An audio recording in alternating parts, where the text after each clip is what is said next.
اگلی دعا جو قرآن پڑھنے سے پہلے پڑھی جانی چاہیے وہ ہے ربی زدنی علما. ربی کا مطلب ہے اے رب، اور زد اردو میں بھی استعمال ہوتا ہے زیادہ کے لیے، وہی زیدال ہے. زد زیادہ کر دے، نی مجھے، علما علم میں، کہ میرے علم میں اضافہ کر، کہ ایسا نہ ہو کہ جو کچھ مجھے آتا ہے میں یہاں آنے کے بعد بھی بس اسی پر رہوں. نہیں، مجھے ہر روز زیادہ سے زیادہ عطا کرتا چلا جا.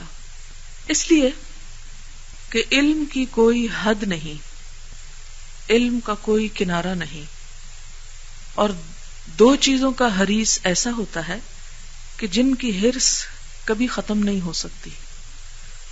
ایک تو مال کا حریص اور دوسرا علم کا حریص. تو ہمیں دعا یہ کرنی ہے کہ یا رب ہماری یہ حرص کبھی ختم نہ ہو اور اس میں اضافہ ہی ہوتا چلا جائے. کیونکہ جب حرص ہوتی ہے تو انسان اس چیز کو اکٹھا کرنے اور جمع کرنے کی کوشش کرتا ہے. جب طلب ہی نہیں ہوتی، پیاس ہی نہیں، تو پانی چھوڑ شربت اور بہترین سے بہترین ڈرنک آپ کے سامنے رکھا ہو، آپ اسے نہیں اٹھائیں گے. تو اس حرص میں اضافہ کر اور پھر اس کے مطابق نفع مند علم بھی مجھے عطا کر. اس لیے یہ دعا پڑھنا بہت ضروری ہے. آپ کو معلوم ہے یہ دعا کس کو سکھائی گئی تھی؟ نبی اکرم صلی اللہ علیہ وسلم کو. وَقُلْ رَبِّ زِدْنِي عِلْمًا، اور آپ کہہ دیجئے یا آپ کہا کیجئے کہ اے رب میرے علم میں اضافہ فرما. اللہ کے رسول صلی اللہ علیہ وسلم جن کے معلم خود اللہ سبحانہ و تعالیٰ تھے، ان سے کہا جا رہا ہے کہ آپ اور مانگیے. اللہ تعالیٰ ہی دراصل علم کا سورس ہے اور حقیقی علم اسی کے پاس ہے. بسا اوقات ایک انسان کے پاس بہت علم ہوتا ہے لیکن وہ اصل حقیقت سے آشنا نہیں ہوتا کہ ریئلٹی کیا ہے.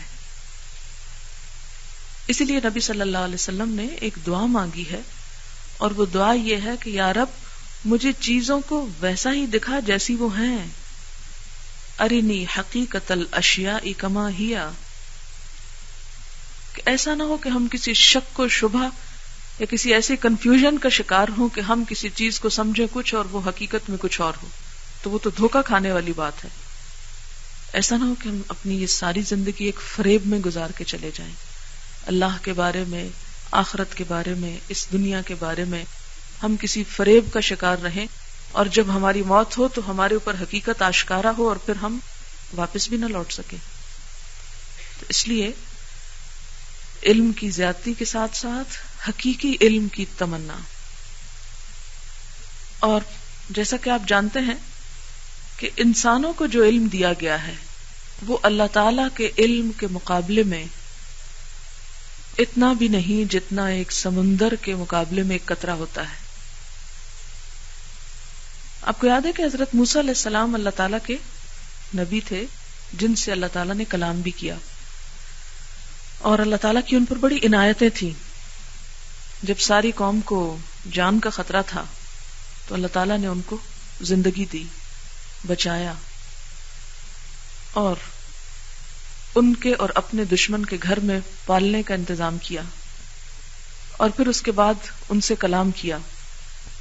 یہ تمام چیزیں ان کی اہمیت، عظمت اور ان کے مقام کی نشاندہی کرتی ہیں. ایک دفعہ موسیٰ علیہ السلام کو یہ خیال آیا کہ میرا علم سب سے زیادہ ہے. کوئی ایسا ہوگا روئے زمین پر جس کے پاس مجھ سے بھی زیادہ علم ہو؟ کیونکہ بسا اوقات شیطان انسان کے دل میں یہ ڈالتا ہے کہ تم سب کچھ جانتے ہو اور تمہارا علم سب سے زیادہ ہے. تو سورۃ الکہف اگر آپ پڑھیں، اور انشاءاللہ پڑھیں گے 15 اور 16 پارے میں، تو اللہ تعالیٰ نے ان کو حکم دیا کہ جاؤ خضر علیہ السلام کے پاس اور ان سے جا کر کچھ چیزیں سیکھو. تو قرآن پاک میں اس کی تفصیل آتی ہے، مزید تفصیل ہمیں صحیح بخاری میں ملتی ہے کہ موسیٰ علیہ السلام اور خضر علیہ السلام ایک کشتی میں سوار ہوئے. کشتی میں بیٹھے ہی تھے کہ ایک چڑیا آئی، ایک پرندہ آیا اور اس نے بیٹھ کر یعنی پانی کے اوپر ایک چھوٹی سی ٹھونگ سی ماری اور ایک قطرہ پانی لیا. تو اس پر حضرت خضر علیہ السلام نے حضرت موسیٰ علیہ السلام کو یہ بتایا کہ اللہ تعالیٰ کے علم کے مقابلے میں ہمارا علم بس یہ ایک قطرہ ہے. اور اس کے بارے میں دلائل آپ کو آئندہ انشاءاللہ دیکھیں گے. یہ بات میں اس لیے کر رہی ہوں کہ ہم اللہ تعالیٰ کے علم کو پا نہیں سکتے. لا یحیطون بشیء من علمہ الا بما شاء، مگر جتنا وہ خود چاہے. اس لیے ہم اس حقیقی علم کے لیے قرآن کی طرف رہنمائی کرتے ہیں کہ جس نے اس پوری کائنات کو بنایا اور جس کا علم ہر چیز سے زیادہ وسیع ہے. اور کائنات کے بارے میں آپ جانتے ہیں کہ ملینز آف ٹریلینز گیلیکسیز اور ان میں ستارے اور معلوم نہیں کیا کچھ. اگر کبھی آپ ایک نقشے میں صرف اپنی زمین کو دیکھنا چاہیں تو ایک بہت بڑی اسکرین پر جس گیلیکسی کے اندر ہمارا سولر سسٹم ہے، اس سولر سسٹم میں ہماری جو زمین ہے وہ ایک ذرے کے برابر، یوں بس ایک نقطہ نظر آتی ہے، اس سے زیادہ بڑی نظر ہی نہیں آتی، اور اس کے نیوکلس سے بہت دور کہیں پڑی ہوئی ہے. اور یہ ایک گیلیکسی کا حال ہے. اور باقیوں کو تو آپ چھوڑ ہی دیں کہ ان کی تعداد معلوم ہی نہیں، اس میں اضافہ ہی ہوتا چلا جاتا ہے. ایسی کئی لاکھ گیلیکسیز کے بارے میں بتایا جاتا ہے. تو اس کائنات کا چونکہ خالق اللہ تعالیٰ ہے اور ہمارا خالق بھی وہی ہے، اور پھر قرآن بھی اس نے بھیجا ہے.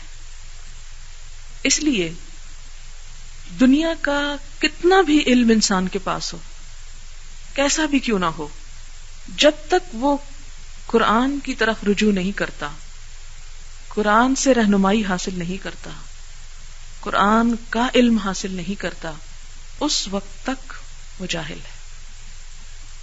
اس لیے کہ وہ حقیقت کو نہیں جانتا، حقیقت سے بے خبر ہے.